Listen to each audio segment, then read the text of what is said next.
미국 주식 통해서 우리장 투자 포인트 짚어보겠습니다. 한국투자증권 김권진 팀장 함께합니다. 어서 오세요. 네, 안녕하십니까? 네, 오늘 미국 시장은 혼조 양상 보였지만 다우만이 소폭 올랐고요. 안에서 은행주들의 어닝 그리고 코인벨스의 상장 등 굵직한 이슈들이 많았는데요. 자세한 내용 첫 번째 이슈 바로 확인해 보도록 하겠습니다. 오늘부터 은행주들의 실적이 잇따라 예정돼 있습니다. 일단 오늘 발표된 골드만삭스, JP모건, 웰스파고 모두 실적이 전년 같은 기간 대비해서 5배에서 7배까지 크게 급증하는 모습을 보였거든요. 네, 그렇습니다. 정말 은행주들은 좋아 하는 거야 네. 라는 것을 계속해서 외쳐주고 있다는 겁니다. 그만큼 은행주들에 대한 흐름이 긍정적일 수밖에 없다. 저희가 몇 번 얘기를 해드린 것 같습니다. 금융주들은 계속해서 뭐 하고 있었다? 키티키티키티 이거 계속해서 그쵸. 하고 있었다라는 겁니다. 자기들은 실적이 워낙 잘 나오고 있었다라는 거 이야기를 해드릴 수 있을 것 같고요. 자, 금리가 계속해서 낮춰질 때는 야, 별로 안 좋을 거야라고 했지만 은행들 실적 나쁘지 않았고 이제는 금리는 상승에 조금씩 다가갈 겁니다. 물론 기준금리는 야 당장 올리지 않을 거야, 상당 기간 계속해서 지금 이거 유지할 거야라고 얘기를 합니다. 하지만 실제적으로 우리 시중금리는 조금 다른 모습이 나타나고 있다라는 거 얘기해 드리겠습니다. 실제 금리가 상승이 될 거고 실제 이렇게 되면 당연히 예대받은 차가 커질 수밖에 없다. 이렇게 되면 은행주들은 주가가 상승할 수밖에 없는 구조로 선순환이 진행이 될 것이다 라는 얘기를 해드리겠고요. 은행주 계속해서 서프라이즈가 나온다면 우리나라의 은행주들을 보면 이쪽 라인들 다 긍정적인 얘기를 해드릴 수 있을 것 같습니다. KB 금융 그리고 신한지주에 대한 흐름 여러분들 계속해서 꾸준히 바라볼 필요가 있다라는 얘기 드리겠습니다. 네, 사실 이 은행주들은 YTD 기준으로도 이미 20%, 30% 정도 올랐는데 지금 들어가는 것도 그러면은 늦지 않았다는 말씀인가요? 우선은 지금 현재 실적이라는 것은 다른 이런 이슈하고는 좀 다르게 네. 좀 길게 보셔도 되는 겁니다. 실적이 1분기만 좋을 게 아니라 2분기, 3분기 때도 분명히 좋아지는 지금 현재의 흐름으로 계속해서 가고 있기 때문에 일회성 이슈가 아니다. 실적은 계속해서 지속적으로 가야 된다는 겁니다. 은행주들은 대표적으로 PBR 같은 경우가 지금 현재는 아주 낮게 지금 현재 형성이 되어 있습니다. 한참 잘 올라갔을 때는 PBR이 0.8배 정도까지도 가야 되는데 아직은 0.4배 이 정도까지 하고 있다는 것은 추가적인 룸이 남아있는 게 아니야 라는 얘기 드릴 수 있을 것 같습니다. 네, 그리고 바로 내일 모레까지 뱅크 오브 아메리카부터 모건 스탠리 실적이 잇따라 발표되니까요. 함께 확인해 주시고요. 두 번째 이슈로 넘어가 보도록 하겠습니다. 오늘 단연히 에너지주들의 상승세가 돋보였는데요. 국제유가 시장 WTI가 5% 넘게 올랐습니다. 일단은 에너지정보청이 수요에 대해서 낙관론을 제시할 뿐더러 미국의 원유 재고도 3주 연속 감소세를 보이고 있다. 일단 이 유가 시장에는 계속 긍정적인 이슈들이 나왔거든요. 네, 그렇습니다. 원유에 대한 이런 흐름 계속해서 여러분들께 제가 어떻게 얘기해 드리고 있죠? 박스권일 거야 라고 네. 얘기를 계속해서 해드리고 있습니다.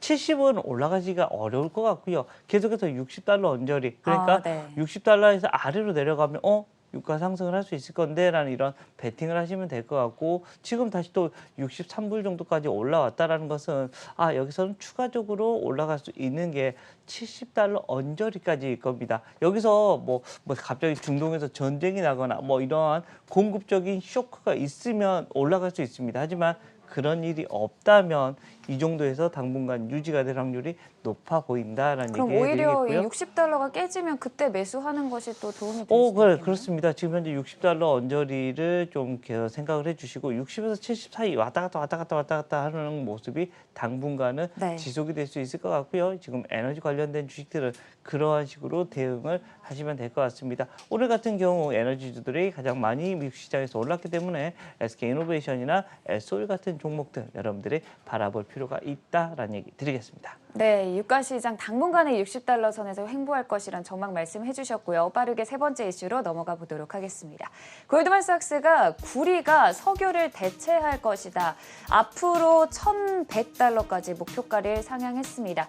구리 시장의 흐름을 보면은 사실 1년 전과 비교했을 때 거의 2배가량 상승하는 모습을 확인할 수 있었거든요. 오늘 8,900달러 선에서 마무리가 됐는데 앞으로 이 구리 시장에 대한 전망은 어떻게 보시나요? 네, 구리시장 당분간은 좀 긍정적이다라는 얘기를 해드릴 수 있을 것 같습니다. 구리에 대한 흐름이 바로 이 에너지에 대한 뭐 이런 환경에 대한 얘기가 계속해서 좀 가팔라질수록 에너지 저장 장치에 쓸 때 이런 구리가 꼭 필요하다라는 얘기를 해드릴 수 있을 것 같고요. 수요가 상당히 많아졌습니다. 한데 지금 현재 수요가 그렇게 조금 뭐 좋지 않은 상황으로 계속해서 진행이 되고 있다라는 거 안내를 해드리겠습니다. 실제 수요는 막 많아졌는데 공급 쪽에서 생각보다 우리 이렇게 공급 준비를 하지 못했다라는 이야기를 해드릴 수 있을 것 같고요. 지금 현재 미국과 중국 쪽에서 이러한 현상이 좀 많이 생겨나고 있다라는 겁니다. 그만큼 지금 채광석 가격들에 대한 이런 흐름이 폭등을 하고 있다라는 거. 이 말은 지금 현재 포스코와 현대제철, 동국제강의 주가의 흐름을 보시면 될 것 같고, 최근에 뭐 포스코 같은 경우가 실적 발표했는데 와우 서프라이즈하는 흐름이 이런 전개가 되고 있다는 겁니다. 이쪽 분야 지금 현재 좋아 분위기가 엄청나게 많이 전개가 되고 있다라는 얘기를 해드리겠고요. 주가의 흐름들 여러분들 계속해서 바라볼 필요가 있다라는 얘기 드리겠습니다. 네, 최근 우리 시장에서도 강한 흐름 보였었는데요. 이 수요와 공급의 비대칭성 그리고 미중 갈등도 함께 체크해 주시면 좋을 것 같습니다. 마지막으로 오늘장 관심주 확인해 보도록 할까요? 오늘장 관심주 롯데정밀화학 들고 오셨어요. 네. 작년 초부터 계속 꾸준히 올라온 종목이거든요. 네, 그렇습니다. 주가 계속해서 좀 긍정적이다라는 얘기를 해드릴 수 있을 것 같고요. 업황이 아주 좋아지고 있습니다. 이 그렇죠. 화학적 분야에 대한 이런 업황이 아주 좋아지고 있고 ECH에 대한 이런 가격들도 지금 현재 다 반등이 되고 있습니다.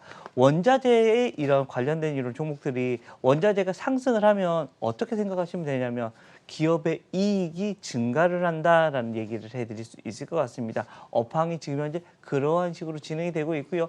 1분기 같은 경우도 컨센서스를 상회할 가능성이 아주 높아지고 있다라는 얘기. 이 말은 실적이 더 좋아지고 있는 모습이야라는 것을 증명해 주고 있는 모습입니다. 화학주의 대표 주자 바로 롯데정밀화학 여러분들께 얘기를 해드리도록 하겠습니다.